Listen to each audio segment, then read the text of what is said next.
제3강 언약의 백성 이스라엘. 하나님은 모세를 통해 출애굽 제1년 시내산에 이어 제40년 모압 평지에서도 언약을 맺으셨다. 출애굽 제1세대와 언약을 맺은 이후 모압 평지에서 제2세대와도 언약을 맺으신 것이다. 시간과 장소와 세대가 아무리 바뀌어도 하나님의 언약은 결코 바뀌지 않기 때문이다. 율법은 천지가 없어지기 전에는 1.1획도 결코 없어지지 아니하고 다 이루어야 할 하나님의 뜻이다. 하나님께서 창조하신 천지와 다스리시는 우주와 심판하시는 역사는 하나님의 그 뜻대로 성취된다. 그 경륜의 형식이 바로 하나님의 언약이며 그 내용은 하나님의 십계명과 율법이다.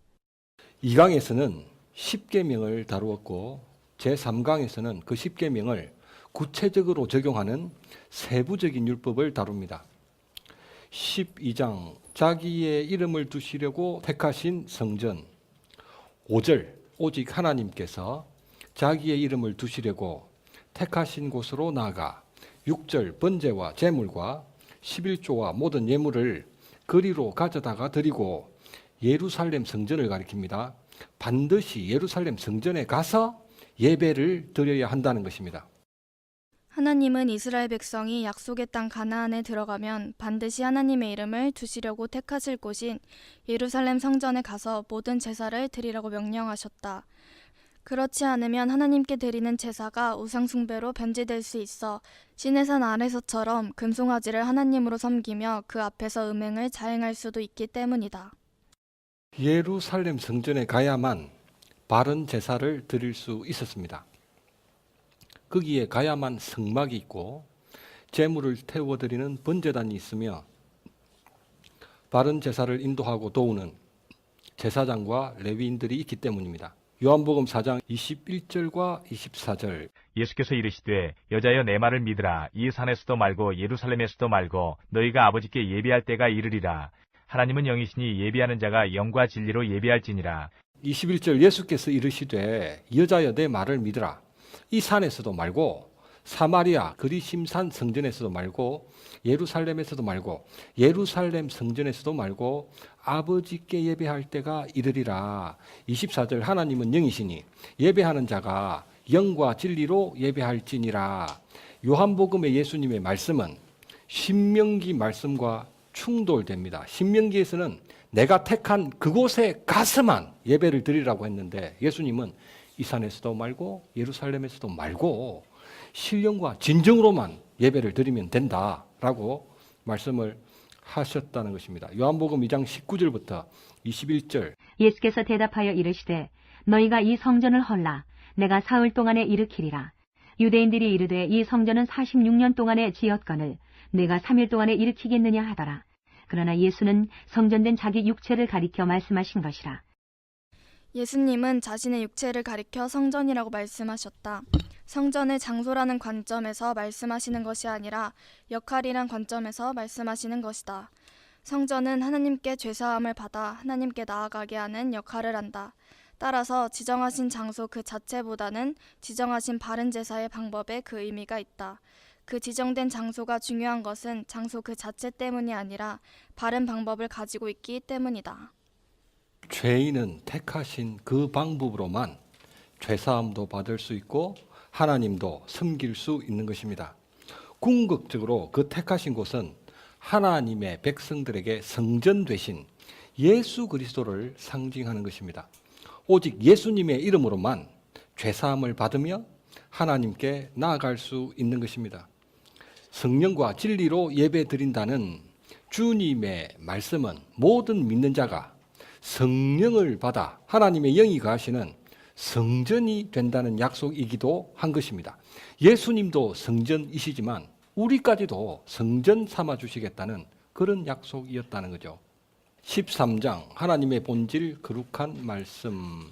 1절 너희 중에 선지자나 꿈꾸는 자가 일어나서 이적과 기사를 보이고 2절 그가 말한 이적과 기사가 이루어져도 너희가 알지 못하던 다른 신들을 섬기자고 말할지라도 3절 그 선지자나 꿈꾸는 자의 말을 청종하지 말라.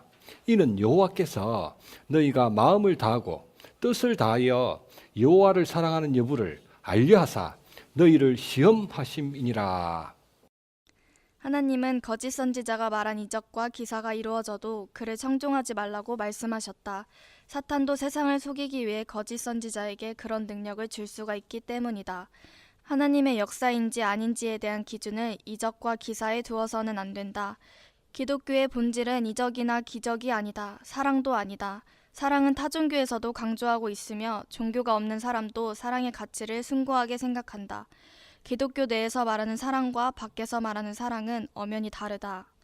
기독교 밖에서 사랑을 추구하는 이유는 사랑 그 자체가 가지는 숭고한 가치 때문입니다.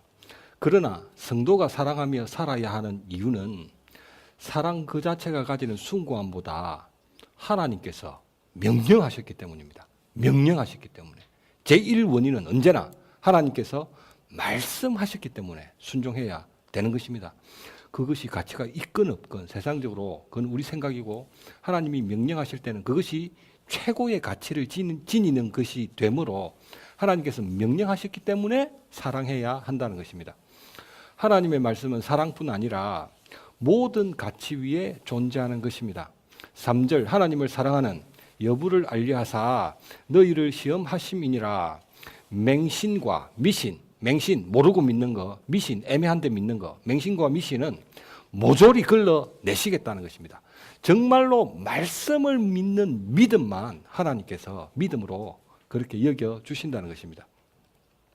14장 애도법과 음식법 1절 너희는 하나님의 자녀이니 죽은 자를 위하여 자기 몸을 베지 말며 눈썹 사이 이마 위에 털을 밀지 말라. 2절 너는 내 하나님의 성민이니라. 거룩한 백성 여호와께서 지상 만민 중에서 너를 택하여 자기 기업의 백성으로 삼으셨느니라. 하나님은 죽은 자를 위하여 자기 몸을 베지 말며 눈썹 사이 이마 위에 털을 밀지 말라고 하셨다. 이는 이방인들이나 우상 숭배자들이 죽은 자를 애도하는 방식이었기 때문이다. 모압에서는 죽은 자를 위해 머리카락을 밀고 수염을 깎았고 죽은 자 때문에 살에 문신이나 무늬를 놓기도 했다. 예레미야 선지자는 우상 숭배로 인해 멸망당한 남유다를 향해 자기 몸을 베거나 머리털을 미는 자도 없게 될 것이라고 예언했다. 하나님을 섬긴다는 그들까지도 죽은 자를 위해 자기 몸을 베거나 머리털을 밀었던 것이다. 3절 너는 가정한 것을 무엇이든 먹지 말라. 4절 너희가 먹을 만한 짐승은 6절 짐승 중에 굽이 갈라지고 새김질도 하는 모든 것은 너희가 먹을 것이니라. 9절 물에 있는 모든 것 중 지느러미와 비늘이 있는 모든 것은 먹을 것이요 10절 지느러미와 비늘이 없는 모든 것은 먹지 말지니 19절 또 날기도 하고 기어다니기도 하는 것은 너희에게 부정하니 20절 정한 새는 모두 먹을지니라. 정한 새는 공통점이 곡식을 먹는 새들입니다. 1절 너희는 너희 하나님 여호와의 자녀이니. 자녀라는 표현은 구약 성경에서는 흔치 않습니다. 이스라엘 백성을 보고 자녀라고 표현하는 것은 이 음식법은 아버지께서 자녀들에게 주시는 건강법입니다. 성경에 있는 초과학적인 하나님만이 아시는 비밀을 우리에게 보여주신 것입니다. 정결한 가축과 짐승은 대체로 곡식과 채소를 먹는 초식 동물이며 다른 짐승에게 해를 끼치지 않는 온순한 짐승들이다. 뿐만 아니라 예수 그리스도께서 재림하신 이후에는 부정한 짐승으로 구분되는 잡식하는 가축도 육식하는 맹수도 다시 초식으로 돌아가게 된다. 그러므로 사람은 창조 때에 먹을거리를 유지하고 있는 가축과 짐승을 먹는 것이 건강에 유익하다. 하나님께서 처음 창조하셨을 때 사람뿐만 아니라 모든 짐승들도 초식만 했죠. 창세기 1장에 있습니다. 모든 생물은 초식만 했다는 것입니다. 그런데 어느 시점에서부터 일부 짐승들이 육식을 하고 또 일부 짐승들은 잡식을 하게 된 것입니다. 그 사이에 어떤 변화가 있었다는 것입니다. 정결한 짐승과 부정한 짐승이 언제 왜 나누어졌을까? 창세기 3장 13절과 14절 여호와 하나님이 여자에게 이르시되 내가 어찌하여 이렇게 하였느냐 여자가 이르되 뱀이 나를 꿰므로 내가 먹었나이다. 여호와 하나님이 뱀에게 이르시되 내가 이렇게 하였으니 내가 모든 가축과 들의 모든 짐승보다 더욱 저주를 받아 배로 다니고 살아있는 동안 흙을 먹을지니라. 아멘. 하나님은 뱀을 저주하셨습니다. 사람을 타락하게 만든 뱀을 저주하셨습니다. 모든 가축과 들의 짐승도 저주를 하셨다고 했습니다. 그래서 모두가 받은 거예요. 모두가. 그런데 뱀은 원죄의 화근이었기 때문에 다른 동물보다 하나님께 더욱 저주를 받았다고 했습니다. 그러니까 더욱 저주를 받은 동물이 있고 덜 받은 동물이 있다는 것입니다. 그래서 가축과 짐승 중에서는 저주를 상대적으로 덜 받은 경우와 더 받은 경우가 있습니다. 저주를 다소 덜 받은 짐승이 정결한 짐승입니다. 레위기 11장 그리고 이 신명기에 나오는 저주를 다소 많이 받은 짐승이 부정한 짐승입니다. 먹어서는 안 된다는 거죠. 그 흔적이 남아 있습니다. 증거가 남아 있어. 바로 그것들의 먹거리가 증거입니다. 창조 때는 모든 생물이 초식을 했습니다. 그런데 이 저주를 받은 후, 이 뱀 때문에 모든 짐승이 저주를 다 받았단 말입니다. 그런데 이 저주를 받은 후에 먹거리가 달라졌다는 거야. 그 저주를 가장 많이 받은 뱀은 그때부터 흙도 함께 먹게 된다고 하나님께서 말씀하셨습니다. 뱀이 흙을 안 먹는다고 우리는 알고 있잖아요. 어쨌든 흙을 먹는다고 했으니까 그전에는 안 먹었단 말입니다. 안 먹었는데 흙을 먹게 됐다고 했으니까 어쨌든 뱀은 먹거리가 달라진 거예요. 먹거리가. 그러나 실제로 뱀은 흙을 먹지 않는 것으로 알려져 있다. 뱀이 흙을 먹을 것이라는 하나님의 말씀은 무슨 의미인가? 흙 그 자체를 먹는다는 의미가 아니라 그 근본이 흙인 것들을 먹는다는 의미다. 하나님께서 흙으로 지으신 동물들을 먹게 될 거라는 의미로 하나님은 사람뿐 아니라 각종 들짐승과 각종 새도 흙으로 지으셨다. 따라서 뱀이 흙을 먹게 된다는 말은 그때부터 뱀이 육식을 하게 되었다는 의미다. 저주를 다소 많이 받은 동물은 그 먹거리가 마치 뱀처럼 원래 초식이었는데 육식으로 바뀌거나 잡식으로 바뀐 것입니다. 먹거리가 달라진 것입니다. 저주를 많이 받은 동물은 저주를 최고로 많이 받은 뱀하고 비슷하게 되는 거예요. 뱀은 육식을 하게 됐잖아요. 흙. 동물이나 사람을 잡아먹는 짐승으로 변해버렸거든요.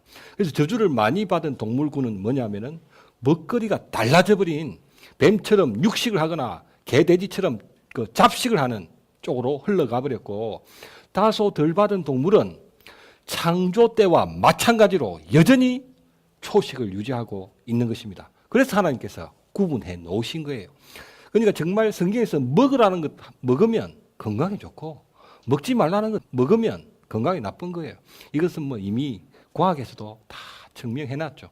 기름, 이제는 뭐 절대로 안 좋은 거 우리가 다 알잖아요. 소고기 기름도 하나님은 모조리 떼서 태우라고 하셨습니다. 특별히 이 부정한 짐승과 이 정결한 짐승을 하나님이 괜히 나누어 놓으신 것이 아니라 성경적으로, 논리적으로 다 이 근거가 있는 음식들입니다.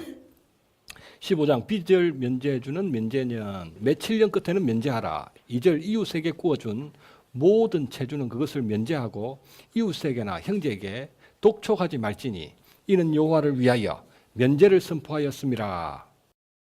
면제년은 안식년과 그 맥을 같이 한다. 7년마다 돌아오는 안식년을 면제년으로도 지키라고 명령하셨다.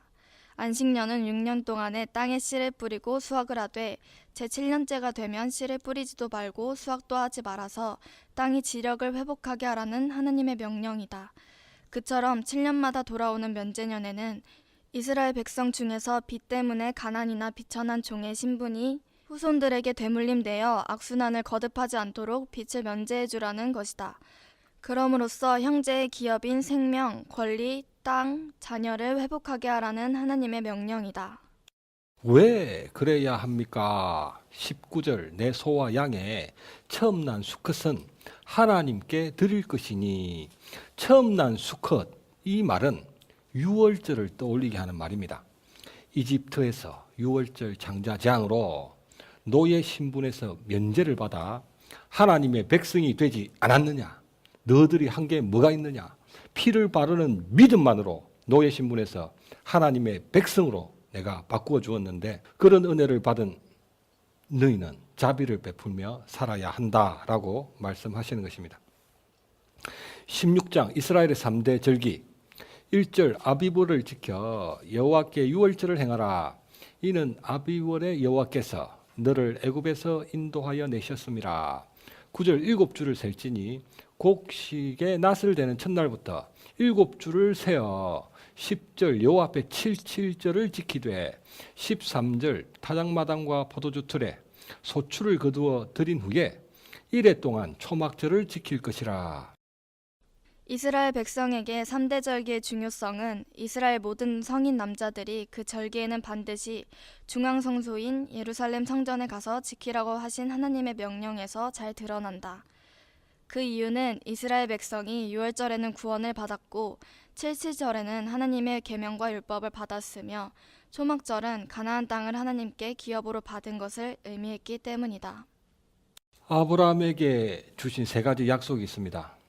6월절에는 구원을 받아 큰 민족이 해방되었습니다. 아브라함에게 주신 큰 민족 약속이 6월절에 성취가 된다는 것입니다.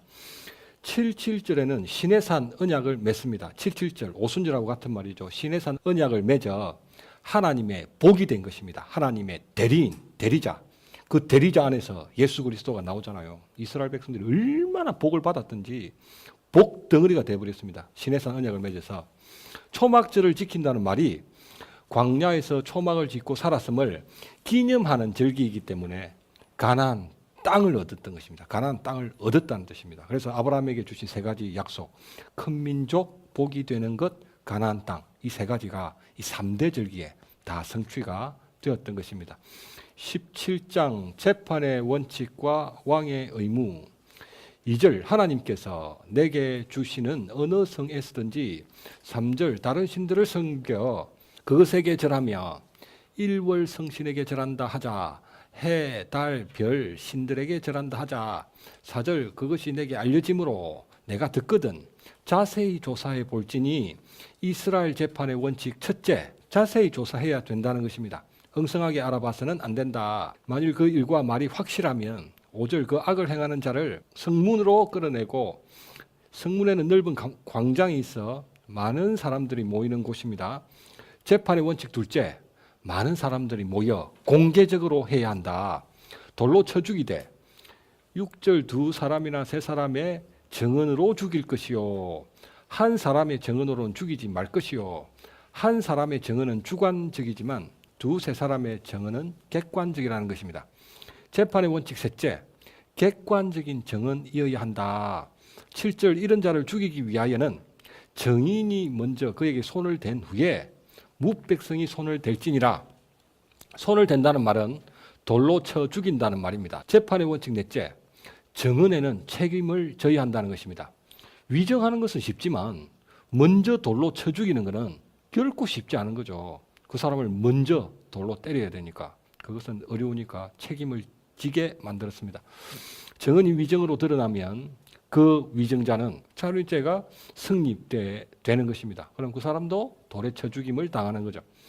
8절 판결하기 어려운 일이 생기거든 여호와께서 택하실 곳으로 올라가서 9절 제사장과 재판장들에게 물으라. 재판의 원칙 다섯째 판결하기 어려운 일은 예루살렘 법정에 상소한다. 11절 그들이 내게 가르치는 율법의 뜻대로 말하는 판결대로 행할 것이요. 재판의 원칙 여섯째 판결의 기준은 오직 하나님의 율법이다. 12절 사람이 무법하게 행하고 제사장에게나 재판장이 듣지 아니하거든 그 사람을 죽여 이스라엘 중 악을 제하라. 재판의 원칙 일곱째 판결에 대한 불복종은 100% 사형이다. 불복종은 사형. 3400년 전에 기록된 하나님의 율법의 재판 제도는 오늘날 대부분의 민주주의 국가에서 행하고 있는 재판 제도의 보편적 근간이 되었다. 대부분 나라에서 채택하고 있는 재판 제도의 원칙은 증거 재판주의다. 분명한 물증, 객관적인 증언, 위증에 대한 책임, 억울한 판결에 대해 상급 법원에 상고할 수 있는 항소 제도도 역시 율법에서 비롯된 것이다. 우리나라 헌법에는 지방법원, 고등법원, 대법원으로 삼심제를 원칙으로 삼고 있다. 율법에도 지방법원, 예루살렘 중앙법원, 새 예루살렘 하늘법원으로 삼심제가 그 원칙이다. 요한계시록에 보면 마지막에 우리가 부활 전부 돼가지고 백보자 심판을 받잖아요. 재판을 받습니다. 재판. 그래가지고 그 재판을 받는데 기준은 뭐냐? 기준은 예수님입니다. 예수님. 예수님이 율법의 완성이기 때문에 예수님이라는 율법 완성 앞에 서가지고 우리가 재판을 받는 거예요.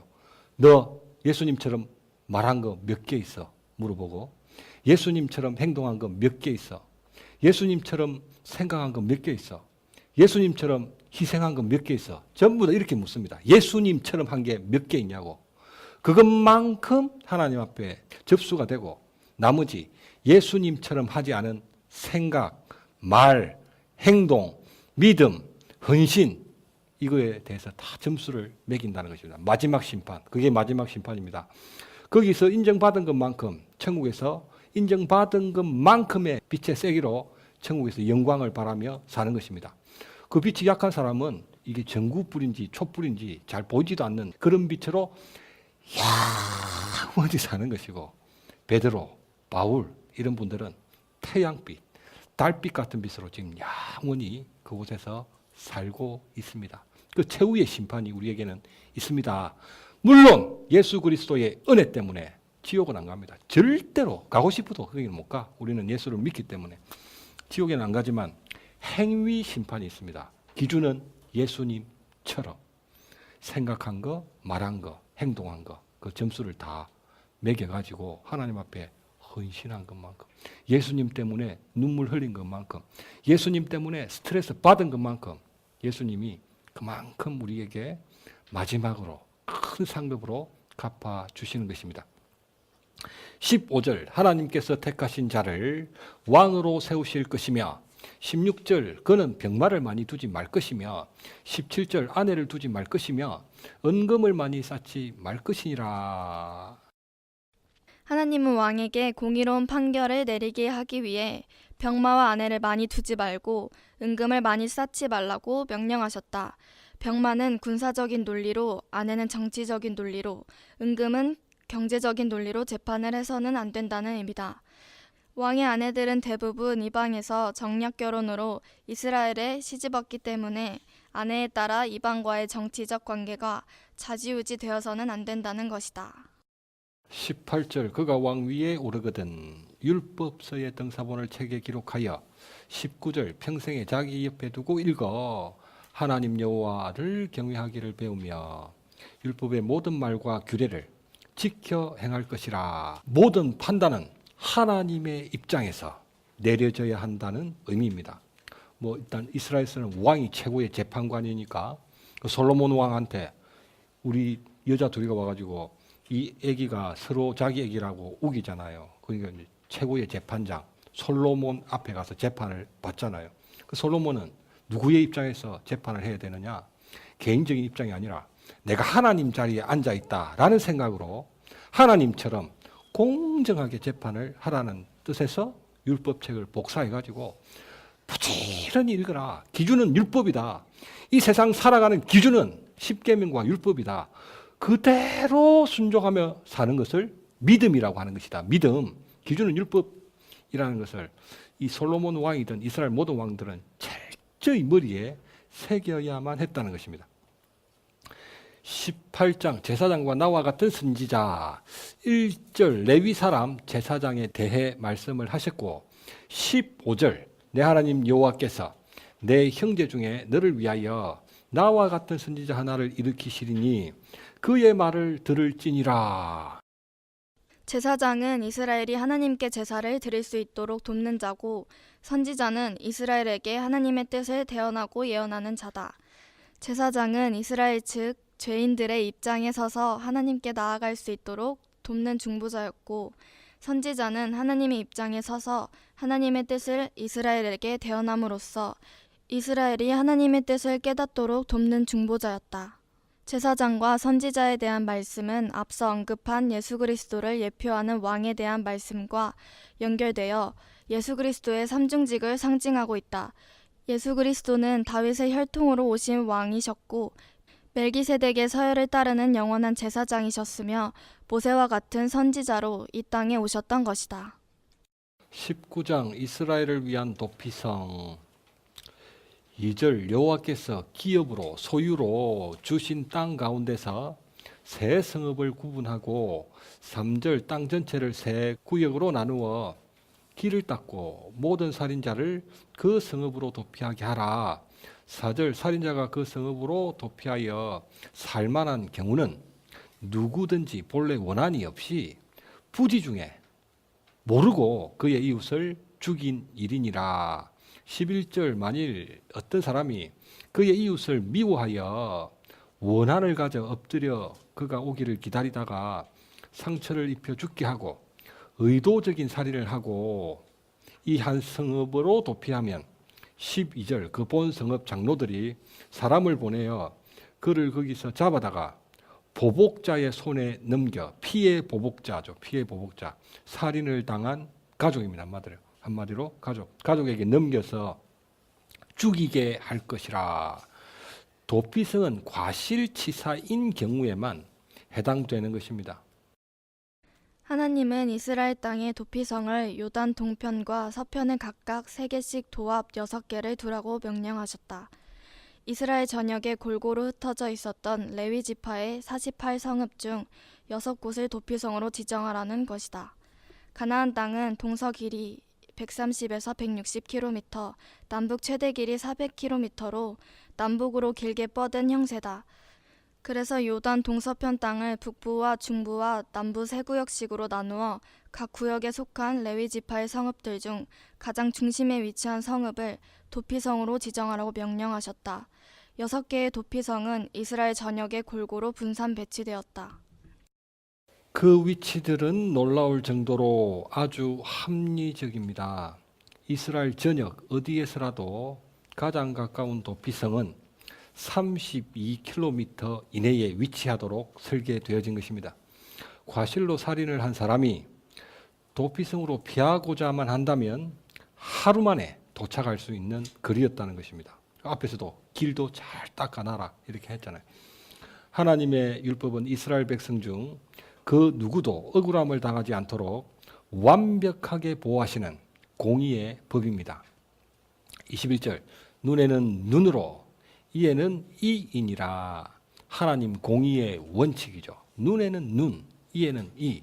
죄 지은 것만큼 벌 받고 하나님 앞에 헌신한 것만큼 상 받는다. 그게 눈에는 눈, 이에는 이. 20장 이스라엘 군대의 병력 면제.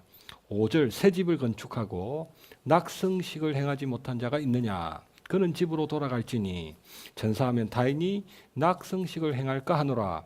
6절 포도원을 만들고 그 과실을 먹지 못한 자가 있느냐. 그는 집으로 돌아갈지니 전사하면 다행히 그 과실을 먹을까 하노라. 7절 여자와 약혼하고 결혼하지 못한 자가 있느냐. 그는 집으로 돌아갈지니 전사하면 다행히 그를 데려갈까 하노라. 하나님은 이스라엘 백성 중에서 가나안 정복 전쟁의 병역의 의무를 면제해 주어야 할 경우들을 말씀해 주셨다. 이를 통해 알 수 있는 것은 하나님의 계획의 중심에는 가나안 정복이 아니라 이스라엘 백성이 있다는 것이다. 또한 가나안 정복 전쟁은 이스라엘 백성이 그들의 힘으로 하는 것이 아니라 하나님께서 당신의 능력으로 직접 하신다는 것이다. 하나님의 관심은 오직 사람에게 있다. 4절 하나님은 너희를 위하여 적군과 싸우신다고 하셨지 너희가 하나님을 위하여 적군과 싸우라고 말씀하신 적이 없습니다. 하나님이 우리를 위해 싸워주신다고 하셨지 네가 내 대신 가서 좀 싸워라 이렇게 등 떠민 적이 없으십니다. 21장 멍에를 매지 않은 암송아지. 1절 하나님께서 내게 주어 차지하게 하신 땅에서 비살된 시체가 들에 엎드러진 것을 발견하고 쳐 죽인 자가 누구인지 알지 못하거든. 2절 장로들과 재판관들은 그 피살된 곳에 사방에 있는 성읍에 원근을 잴 것이요. 3절 그 피살된 곳에서 제일 가까운 성읍의 장로들이 아직 부리지 아니하고 멍에를 매지 아니한 암송아지를 취하여 4절 그 성읍의 장로들이 골짜기로 그 송아지를 끌고 가서 그 송아지의 목을 꺾을 것이요. 살인자가 누군지도 모르는 피살된 시체를 발견했을 경우입니다. 그런 경우에도 하나님께 속죄를 해야 한다는 것입니다. 누가 죽였는지는 모르지만 누군가가 범죄했다는 사실은 분명한 일이기 때문에 그런 죄까지도 하나님께 속죄를 해야 된다는 것입니다. 하나님은 죄를 너무 싫어하시는 분이시기 때문에 3절 멍에를 매지 아니한 암송아지를 취하여 멍에는 땀을 흘리는 노동을 상징합니다. 창세기 3장 19절 내가 흙으로 돌아갈 때까지 얼굴에 땀을 흘려야 먹을 것을 먹으리니 내가 그것에서 취함을 입었음이라. 너는 흙이니 흙으로 돌아갈 것이니라 하시니라. 아멘. 3절 멍에를 매지 않았다는 것은 죄가 없다는 것을 상징하는 것입니다. 또한 소가 아니라 송아지라고 했습니다. 수송아지가 아니라 암송아지라고 했습니다.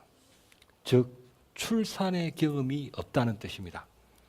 동정녀 마리아에게 태어나시는 죄가 없으신 예수 그리스도를 상징해서 곧 죄 없으신 예수님의 대속을 의미하는 것입니다. 신명기 21장 10절 내가 적군과 싸울 때에 여호와께서 그들을 내 손에 넘기심으로 그들을 사로잡은 후에 11절 만일 그 포로 중에 아리따운 여자를 보고 그에게 연연하여 사랑할 연을 하여 아내로 삼고자 하거든 13절 포로의 의복을 벗고 내 집에 살며 내가 그의 남편이 되고 그는 내 아내가 될 것이요 14절 그 후에 내가 그를 기뻐하지 아니하거든 그의 마음대로 가게 하고 결코 돈을 받고 팔지 말지니라 내가 욕 보였은즉 종으로 노예로 여기지 말지니라. 이방인 전쟁 포로의 신부는 이스라엘의 노예였다. 그러나 전쟁 포로 중 이스라엘 남자의 아내가 된 여자는 더 이상 노예의 신분이 아니라 하나님의 백성의 신분으로 바뀌었다. 멍에를 매지 아니한 암송아지와 나무에 달려 하나님께 저주를 받은 자가 상징했던 예수 그리스도의 대속을 받은 자는 더 이상 사탄의 노예가 아니라 예수 그리스도의 신부가 되었음을 의미한다. 성경에서 하나님의 백성을 그리스도의 신부 혹은 아내로 비유하는 것은 남자 한 번 잘 만나 팔자 고쳤다는 의미다. 22장 기타 율법들이 나옵니다. 하나만 살펴보겠습니다. 9절 내 포도원의 두 종자를 섞어 뿌리지 말라. 10절 소와 나귀를 결의하여 갈지 말며 짝을 지워 갈지 말며 11절 양털과 배실로 섞어 짠 것을 입지 말지니라. 한 밭에 서로 다른 두 종자를 섞어 뿌리면 강한 종자가 약한 종자의 성장을 방해해 수확이 줄어든다. 잡종이 생겨 좋지 않은 열매들을 맺게 되어 결국은 땅도 망친다. 소와 나귀를 짝을 지어 밭을 갈면 두 짐승의 보폭과 힘이 달라 쟁기가 한편으로 치우쳐 삐뚤게 나아간다. 양털과 배실로 섞어 천을 짜게 되면 주름이 지고 만다. 양털은 동물성 섬유질인데 비해 배실은 식물성 섬유질이기 때문에 수축 정도가 달라 둘을 섞어 짠 천은 세탁구에 뒤틀리기 때문이다. 하나님의 말씀이 순수하다는 것을 상징하기도 합니다. 믿는 자가 믿지 않는 자와 멍에를 함께 맬 수 없고 빛과 어둠은 사귀일 수 없다는 것입니다. 23장 여호와의 총회 1절 고환이 상한 자나 음경이 잘린 자는 여호와의 총회에 들어오지 못하리라. 2절 사생자도 3절 암몬과 모압 사람도 여호와의 총회에 들어오지 못하리니 암몬과 모압은 롯이 두 딸에게서 얻은 사생자들이죠. 여호와의 총회는 이스라엘 전체가 모이는 크고 작은 공적인 모임이다. 이스라엘 백성은 절기를 지키거나 각종 제사를 지내기 위해 예루살렘 성전에 모여야만 했다. 그러나 고환, 음경이 상하고 잘린 고자나 장애인 등 육체에 흠이 있는 자, 모압과 암몬과도 같이 두 딸이 아버지에게서 얻은 사생자처럼 출생에 흠이 있는 자, 그리고 각종 부정한 사람은 여호와의 총회에 참여할 수 없었다. 레위 지파 아론의 자손일지라도 육체에 흠이 있는 자는 제사장도 될 수 없었다. 이스라엘은 하나님께 제사장 나라로 부름받았기 때문에 조금이라도 결격 사유가 있는 자는 그 총회에 참여할 수 없다. 하나님이 장애인을 차별한다 그런 뜻이 아니고 이것은 이제 상징성이 있는 거죠. 하늘의 새 예루살렘 성전 거기에는 어떤 흠이 있어도 못 들어간다는 것입니다. 아무리 작은 흠이 있어도 흠이 있으면 절대로 하늘의 새 예루살렘 성전에 들어갈 수 없다는 것입니다. 그래서 완벽한 의를 가진 사람들만 천국에 들어가는 것입니다. 그런데 우리가 어떻게 그 의를 가질 수 있다? 예수님을 믿음으로써 예수님의 그 의로 우리가 천국에 들어간다는 것을 상징하는 것입니다. 예수 그리스도의 보혈로 인해 영과 육이 완전해진 흠도 없고 점도 없고 죄도 없고 티도 없이 변한 상태로 하늘의 새 예루살렘 성전에 들어갈 수 있다는 것을 예표하는 것입니다. 사도행전 3장 2절과 6절부터 8절. 나면서 못 걷게 된 이를 사람들이 메고 오니 이는 성전에 들어가는 사람들에게 구걸하기 위하여 날마다 미문이라는 성전문에 두는 자라. 베드로가 이르되 은과 금은 내게 없거니와 내게 있는 이것을 내게 주노니 나사렛 예수 그리스도의 이름으로 일어나 걸으라 하고 오른손을 잡아 일으키니 발과 발목이 곧 힘을 얻고 뛰어 서서 걸으며 그들과 함께 성전으로 들어가면서 걷기도 하고 뛰기도 하며 하나님을 찬송하니 무슨 기적이 일어났습니까? 8절 뛰어 서서 걸은 것입니다. 안전뱅이가. 근데 더 엄청난 기적이 숨어 있습니다. 성전으로 들어가며 하나님을 찬송했다는 것입니다. 안전뱅이가 성전으로 걸어가며 하나님을 찬송했다. 이 안전뱅이 거지의 신부는 유대인입니다. 유대인. 그러나 장애가 있기 때문에 여호와의 총회에 들어갈 수가 없는 것입니다. 이 사람은 태어나서 날 때부터 장애인이기 때문에 태어나서 단 한 번도 예루살렘에 사는데도 예루살렘 성전에 들어가 본 적이 없는 것입니다. 못 들어가게 막으니까. 야, 장애인이 어떻게 여호와의 성전에 들어온다는 거냐 하고 앞에서 차단을 시키는 것입니다. 성전에 들어가 본 적이 없기 때문에 유대인임에도 장애인이라는 이유로 제사를 한 번도 드려본 적이 없는 사람입니다. 물론 이 사람이 장애를 고침받은 그것 자체가 엄청난 기적이죠. 근데 이 사람이 지금 뭐가 신이 났느냐 하면은 성전 안에 들어갈 수 있는 유대인이 되었다는 것. 그것이 너무 기쁜 것입니다. 나도 이제 진짜 유대인이다. 유대인다운 유대인이 되었다면서 하나님의 백성다운 하나님의 백성이 되었다면서 성전을 뛰고 찬송을 하고 제사를 드릴 수 있다는 부푼 가슴에 지금 엄청 흥분하고 있는 것입니다. 기적 중에 기적은 장애인이 고침받은 게 아니라 성전에 들어갈 수 있는 하나님의 백성다운 자격을 취득한 사실이라는 것입니다. 현실적으로는 이렇게 해서 장애인은 하나님이 치유하시는 기적을 보여주셨습니다. 그렇다면 사생자는 어떻게 치유하시련가? 성경에 사생자가 치유되는 그런 기적이 있기나 한가? 사생자가 치유되려면 타임머신을 타고 시간을 거꾸로 흘러가야 할 판인데 어떻게 사생자가 치유를 입을 수 있는가? 그러나 성경에 있는 제일 큰 기적이 뭐냐면은 바로 사생자가 치유되는 기적이 성경에 나오는 제일 큰 기적입니다. 마가복음 6장 2절과 3절. 안식일이 되어 회당에서 가르치시니 많은 사람이 듣고 놀라 이르되 이 사람이 어디서 이런 것을 얻었느냐? 이 사람이 받은 지혜와 그 손으로 이루어지는 이런 권능이 어찌 됨이냐? 이 사람이 마리아의 아들 목수가 아니냐? 야고보와 요셉과 유다와 시몬의 형제가 아니냐? 그 누이들이 우리와 함께 여기 있지 아니하냐 하고 예수를 배척한지라. 아멘. 배척한지라. 부정적인 분위기죠.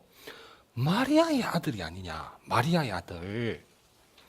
유대인들은 어머니의 아들 이렇게 안 하고 반드시 아버지의 아들이라고 합니다. 요한의 아들 시모나, 요한이 아버지 이름이죠. 디메오의 아들 바디메오야. 디메오가 바디메오의 아버지죠. 마리아의 아들. 그런데 여기는 어머니의 아들이라는 거예요. 예수님을 어머니의 아들. 이것은 그 당시 아주 심한 욕이었습니다. 이 애비가 누군지도 모르는 사생아 놈이 아니냐 이런 뜻입니다. 마리아의 남편 요셉인지 다 알지. 이 사람들이 요셉의 아들이라 안 하는 이유는 요셉이 낳은 아들이 아니다. 마리아가 웬 외간 남자하고 바람을 펴가지고 낳은 자식이 저 예수야. 예수. 저는 완전 사생자야. 애비가 누군지도 모르지. 마리아가 어느 구석에 가서 강간이나 당했는지. 예수님이 지금 딱 그 대우를 받고 있는 것입니다. 애비가 누군지도 모르는 사생자 놈. 그게 바로 마리아의 아들이라는 뜻입니다. 그 사생자가 십자가에서 죽어버렸습니다.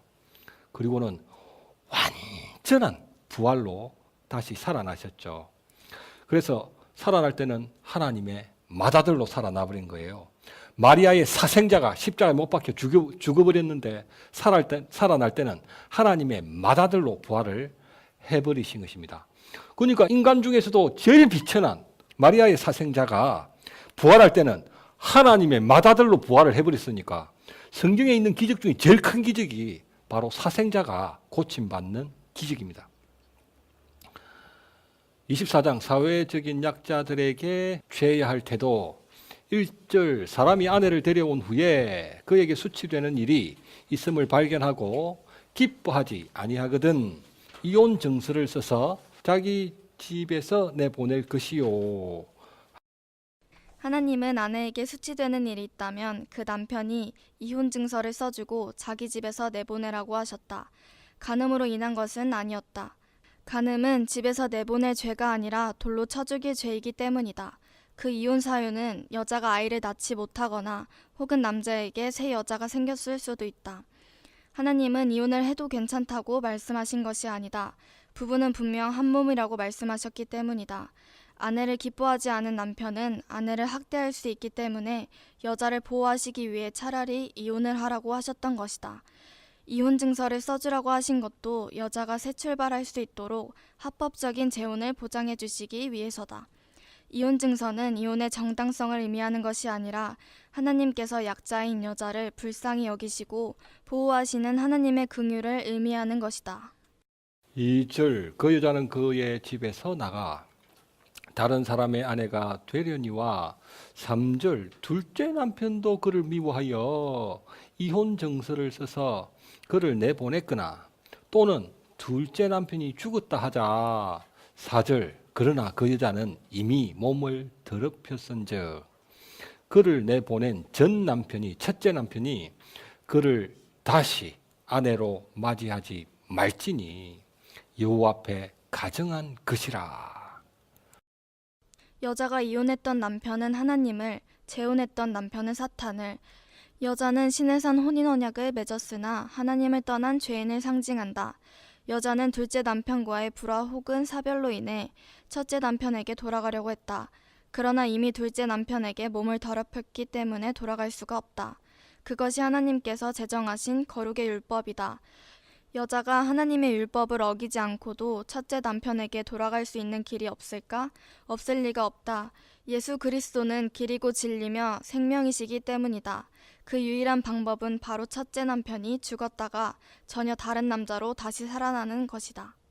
남편 예수 그리스도는 타락한 신부를 거룩한 신부로 다시 맞아들여야만 합니다. 그분은 우리를 사랑하시기 때문에 이 신부가 논팽이하고 놀아났지만 예수님은 AS가 확실하거든요. 예수님의 AS 기간은 영원입니다. 영원. 한번 찜하신 당신의 신부는 절대로 안 놓칩니다. 어쨌든 예수님은 데리고 와서 살아주시는 거예요. 그러나 하나님 율법에는 망가진 여자와 재혼하면 안 된다는 것입니다. 원래 본처였는데 나갔다가 망가져 들어온 여자하고는 재혼할 수 없는 게 하나님의 율법입니다. 왜냐하면 하나님의 율법은 거룩이기 때문에 일체 죄나 더러움이 틈타면 안 되거든요. 그런데 이 여자가 돌아오고 싶어. 남편도 이 여자를 맞이하고 싶어. 끝까지 책임지는 게 예수님이시니까. 그래서 타락한 신부를 거룩한 신부로 다시 맞아들이시기 위해 십자가에서 첫 번째 남편 예수가 돌아가 버리신 것입니다. 마리아의 사생자 예수가. 그렇게 마리아의 사생자라는 호적을 말소시켜버립니다. 사망신고 해버린 거예요.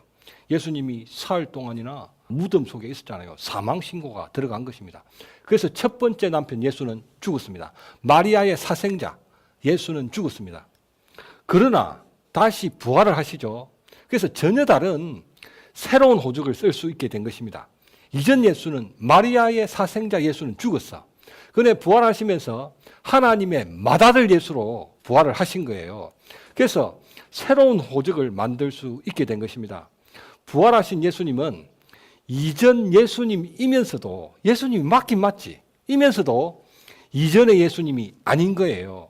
이전 예수님은 십자가에 걸어놓고 못을 박아버리면 못이 박혀버리는 예수님인데 사생자의 아들의 손목에는 못을 박으면 못이 들어가 버리는 그 몸인데 부활하신 예수님은 십자가에 놓고 드릴로 뚫어도 전혀 흠이 안 가는 부활하신 몸으로 부활하신 전혀 다른 예수님으로 부활하신 것입니다.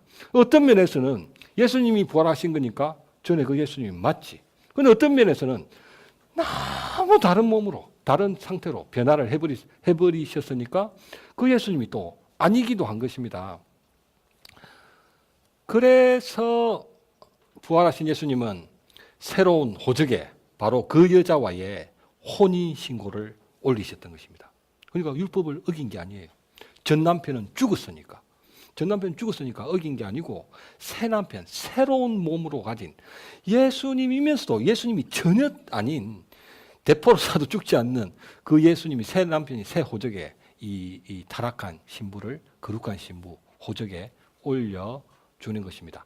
그래서 요한계시록에 가보면 어린 양의 혼인잔치가 나옵니다. 바로 그 잔치입니다. 어린 양의 혼인잔치. 새 남편, 전 남편이었으나 여자가 바람나 도망가 버렸지만 실컷 유린당하고 얻어터지고 다시 남편에게 찾아왔지만 하나님의 거룩의 법에 의하면 안 돼. 재혼 안 돼. 절대로 안 돼. 그것도 대상도 예수님이야, 예수님.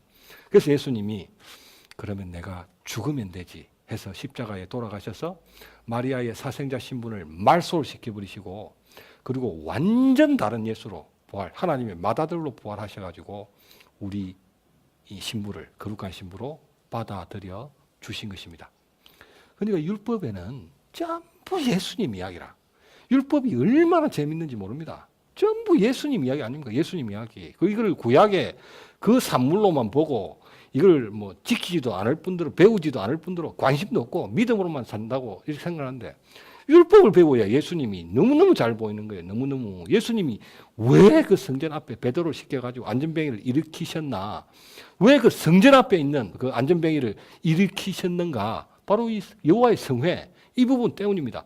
아니 안전뱅이가 한둘이라고 이스라엘에 수백 명, 수천 명 될 것입니다. 옛날에는 뭐 예방접종도 없었으니까. 그런데 성전 앞에 있는 안전뱅이를 일으키시는 이유는 율법을 알아야 그 참 뜻을 알 수 있게 된다는 것입니다. 그래서 예수님을 보고 율법의 완성이라고 하는 것입니다. 25장 공의로운 판결과 집행 1절 사람들 사이에 시비가 생겨 재판을 정하면 재판장은 재판하여 의인은 의롭다 하고 악인은 정죄할 것이며 2절 악인에게 태형이 합당하면 곤장형이 합당하면 재판장은 그를 엎드리게 하고 그의 죄에 따라 수를 맞추어 때리게 하라. 3절 40까지는 때리려니와 넘기지는 못할지니. 죄인을 벌하는 태형은 아무리 죄가 중하다고 해도 40대를 넘겨서는 안 된다. 왜냐하면 죄인이 매를 너무 지나치게 맞아 손상을 입어 장애를 입기라도 한다면 석방 이후의 삶에 치명적인 결함이 되기 때문이다. 다른 사람들에게 짐이 되기도 하며 그 신체적인 손상이 낙인이 되어 필요 이상의 형벌을 받게 되는 것이다. 태형은 절대로 40대를 넘겨서는 안 된다. 그도 하나님의 백성이며 형제이기 때문이다. 만일 40대를 넘겨야 하는 경우가 있다면 그 죄는 태형이 아니라 사형으로 다스려야 한다. 그래서 유대인들은 40대를 혹시 넘길까봐 하나님의 율법을 어길까봐 40에 하나를 감하여 때리는 것입니다. 혹시 하나를 잘못 셀 수도 있으니까 2개를 잘못 세는 것은 그런 사람은 멍청한 사람이니까 태형을 가는 사람이 되면 안 되겠죠. 하나 정도는 잘못 셀 수 있으니까 40에 하나 감한 매를 때리는 것입니다. 율법을 어기지 않기 위해서. 참 바리새인들, 유대인들이 율법을 지키려는 그 노력만큼은 엄청납니다. 엄청나. 하나님 율법을 어기지 않기 위해서 40에 하나 감한 매를 때렸고 사도 바울이 그런 매를 5번 맞았다고 이 서신서에 증거하잖아요. 39대짜리 5번 맞았으면 골병이 들어도 이만저만 든 게 아니었겠죠. 13절 너는 내 주머니에 2 종류의 저울추 큰 것과 작은 것을 넣지 말 것이며 14절 내 집에 2 종류의 돼 큰 것과 작은 것을 두지 말 것이요 15절 오직 온전하고 공정한 저울추를 두며 되를 둘 것이라. 추는 무게를 재는 도구고 되는 양을 재는 도구인데 추와 되를 사용할 때는 온전하고 공정한 추와 되를 사용하라는 것입니다. 공의로움은 재판장이나 집행관에게만 필요한 것이 아니다. 모든 이스라엘 백성에게도 필요한 것이다. 재판장이나 집행관이 공정해야 하는 이유는 재판장이나 집행관이어서가 아니라 하나님의 백성이기 때문이다.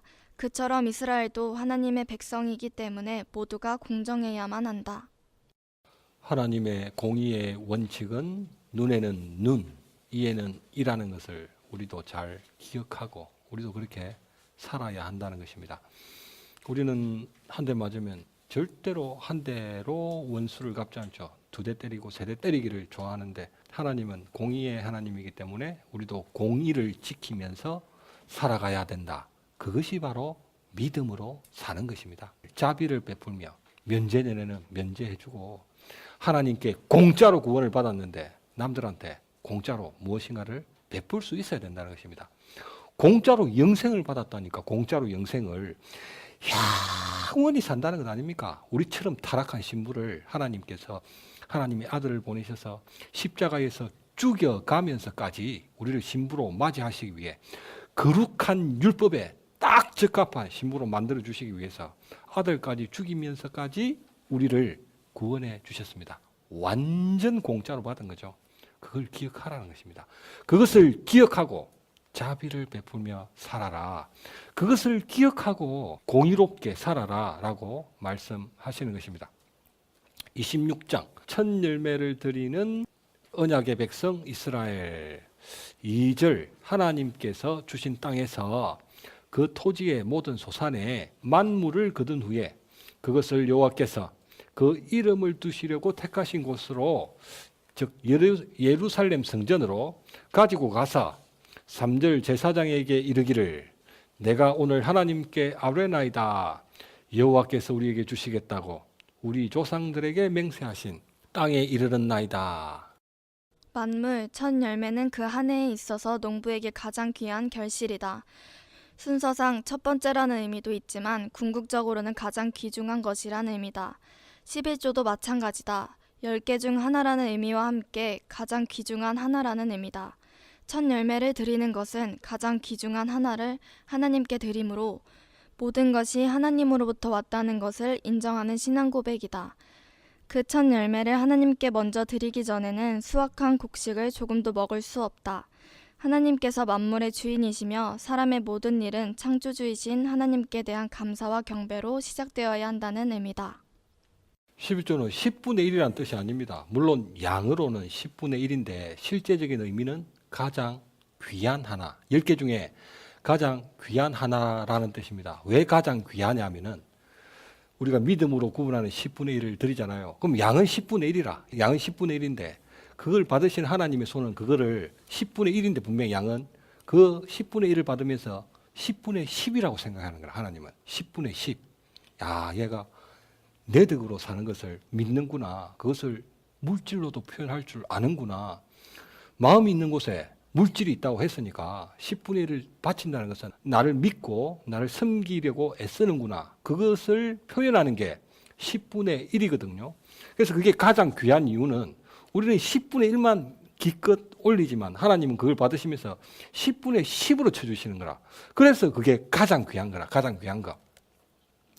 하나님의 백성이 자신에게 가장 소중한 첫 열매를 하나님께 드릴 수 없다면 뭐 이건 첫 열매뿐만이 아니라 우리에게 우리 모두 각자에게 그냥 가장 소중한 것 그것을 하나님께 드릴 수 없다면 그가 섬긴다는 하나님은 어쩌면 하나님이 아닐 수도 있습니다. 그만큼 우리가 구원을 받았다는 게 얼마나 큰 건지 깊이 생각을 안 해봐서 그래. 깊이 생각을 해봐야 돼. 하나님의 유일하신 독생자 하나님의 아들을 그냥 약을 먹여 죽이시지. 그것도 아니고 십자가에 못 박아가면서까지 죄만 지었던 우리를 구원해 주셨다. 그 은혜를 생각해 봐야 됩니다. 그냥 아멘만 하면 안 되고 묵상을 해봐야 돼. 그래서 내게 가장 중요하고 소중한 것 그걸 하나님께 드리지 못한다. 그러면 그 사람이 도대체 받았다는 구원은 뭔가?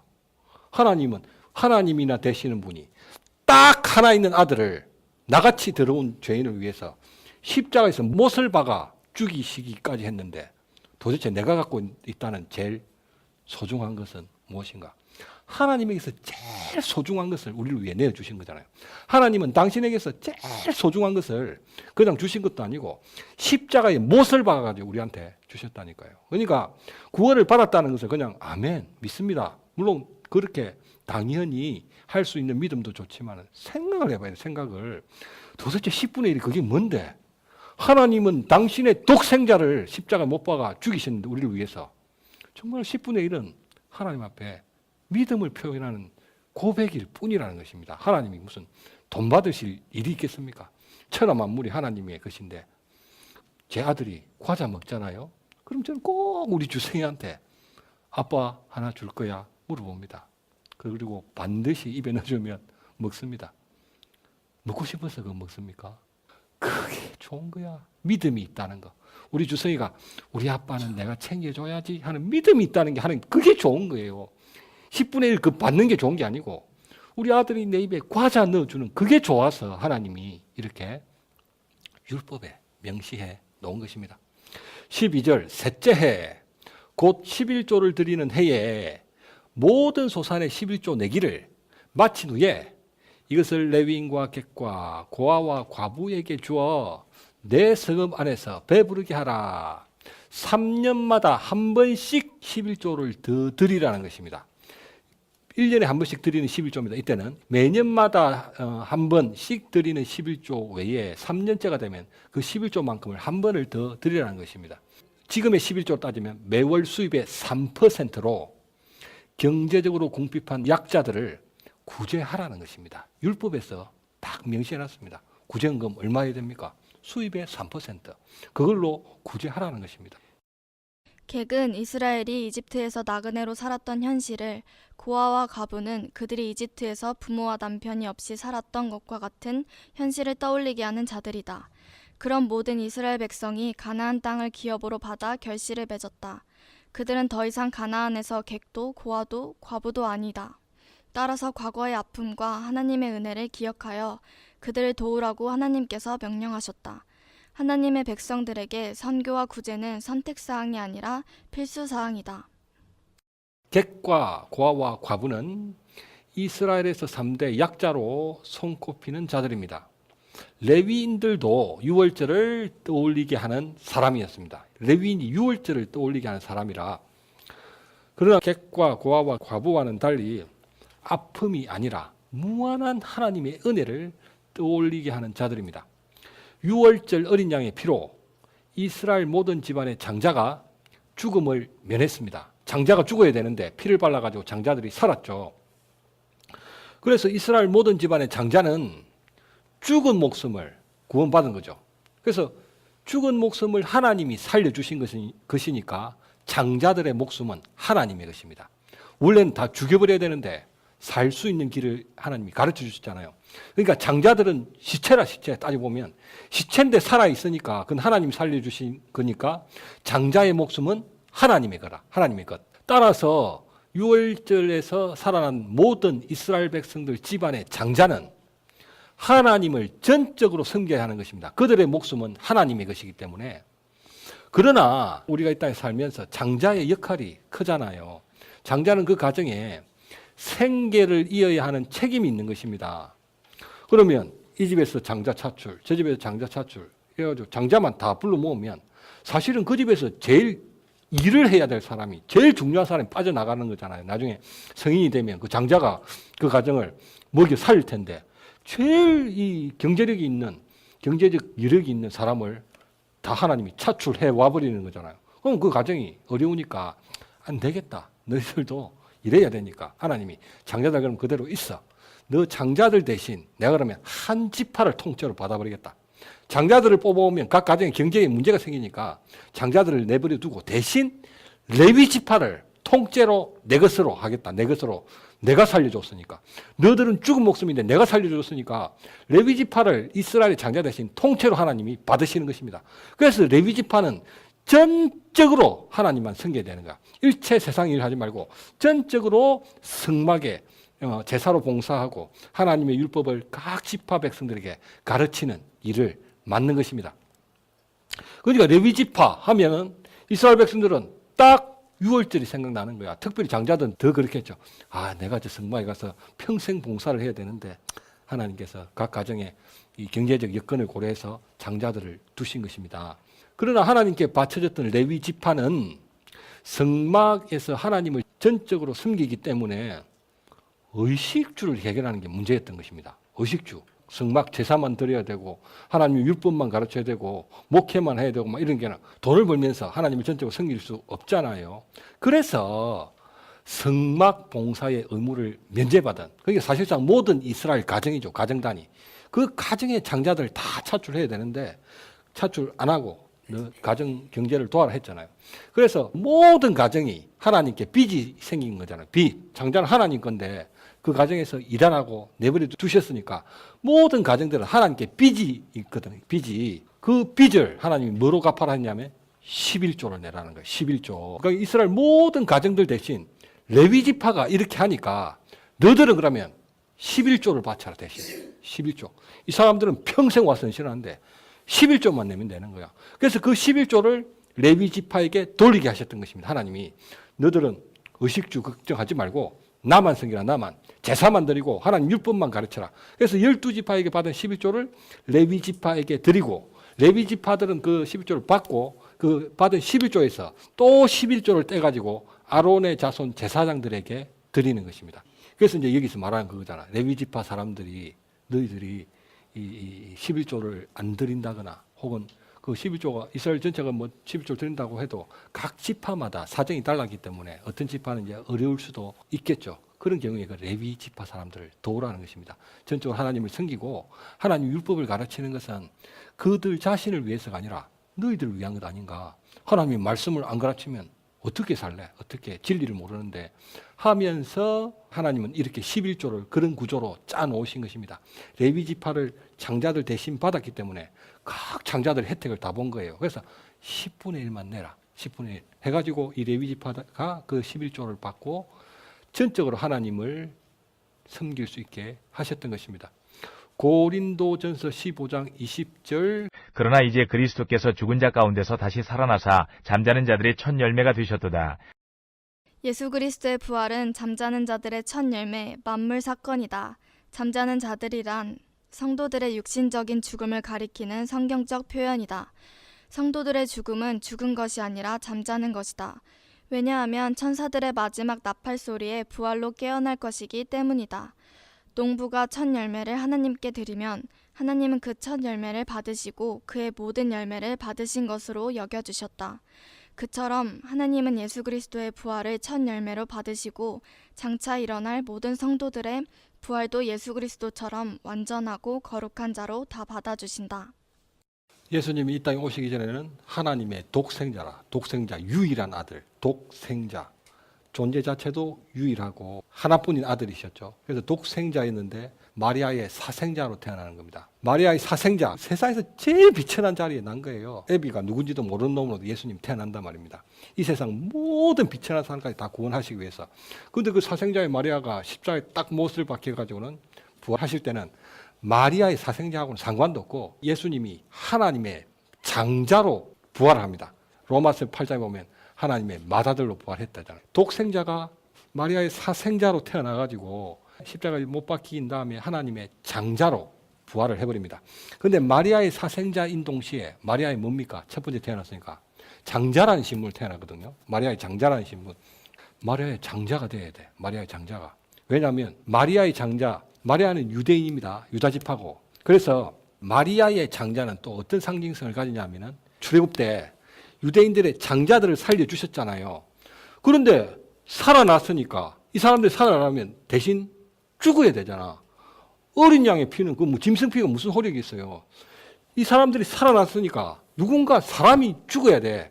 눈에는 눈, 이에는 이니까 사람이 살아났으니까 사람이 죽어야 되는데 그 어린 양의 피는 그림자잖아요. 그림자. 나중에 실제로 일어날 일을 본보기로 모델로만 보여주는 겁니다. 아무 효력이 없습니다. 단지 믿음을 갖고 했다는 것에 점수가 있는 거지 그 어린 양의 피가 무슨 능력을 나타내는 게 아니라는 것입니다.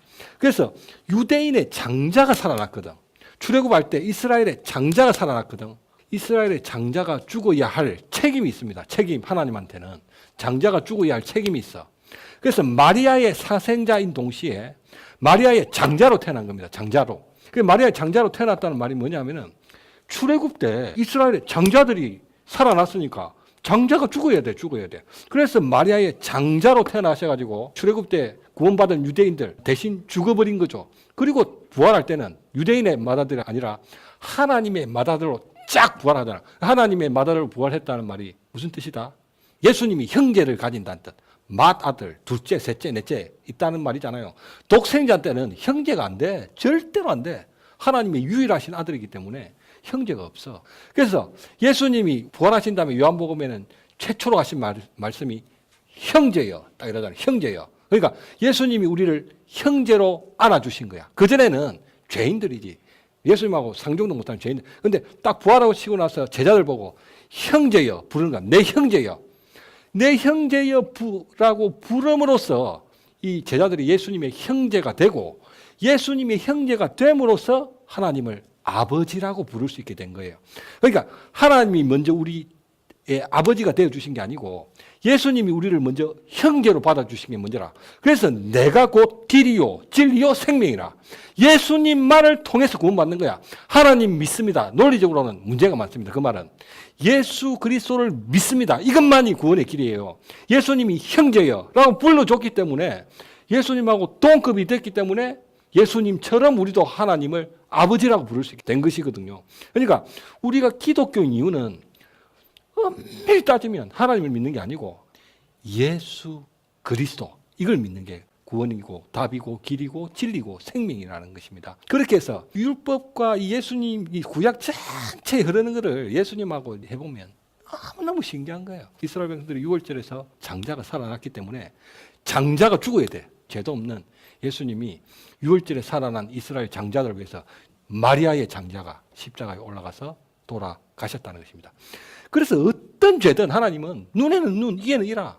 어떤 죄든 반드시 누가 심판을 받아야 돼. 그런데 예수님이 그 모든 죄의 멍에를 한 몸에 지고 십자가에 올라갔다는 것입니다.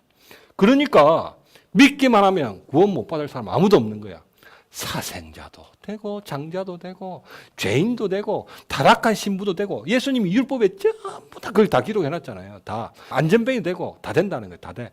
그래서 내가 곧 길이요 진리요 생명이요 라고 하신 말씀입니다. 26장은 드디어 모세 둘째 설교를 결론 맺는 마지막 장입니다.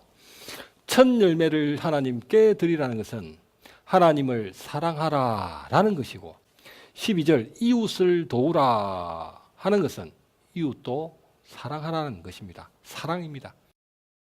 맺음. 모세의 둘째 설교의 맺음 말에는 오늘이란 말이 3번이나 나온다. 이 언약의 계명과 율법은 모세를 통하여 3400년 전에 모압 평지에서 선포된 말씀이지만 오늘도 유효하다는 의미다. 오늘도 우리가 순종하면 오늘도 그 약속은 변함없이 이루어진다. 하나님은 말씀대로 순종하면 반드시 복을 주실 것이라고 약속하셨고 말씀대로 순종해야만 반드시 복을 주실 것이라고도 약속하셨다. 하나님께서 그분의 가장 귀한 독생자를 첫 열매로 우리에게 주신 은혜를 기억하고 우리는 하나님 말씀에 믿음으로 순종하는 온전한 언약의 백성이 되자. 아멘.